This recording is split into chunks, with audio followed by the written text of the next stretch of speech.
Good morning everyone. Good morning mga ka-travel and adventure ni Tisay. Wala po munang mga cardio training si Tisay na mga video ngayon guys kasi magstay po muna ako dito sa Pigpen. So, ito yung aking shelter. 2 gabi na po ko dito natutulog guys. Kasi nga may inaalagaan ako. So, mga 1 week pa ako magstay dito. So, si Tanta na sa loob pa rin siya ng bahay. Ako kahit umuulan dito ako sa labas. So, umuulan-ulan so sana makapag-iron shop kami. So, tsaga-tsaga na muna tayo dito kasi ayan o.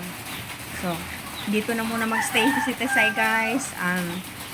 Antayin nyo na lang pag nakabalik na ako sa trail. Kasi kailangan ko pa rin mag-training eh. Kasi 3 yung magiging event ko. So, it's overwhelming na makareceive ako ng invitation na magka-qualified ako ng Mount Giting-Giting.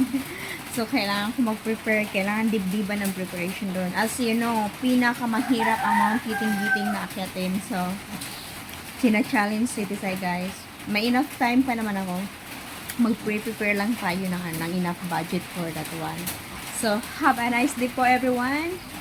God bless and have a good morning. This is Travel Adventure Vlog ni Tisay. So, bye-bye!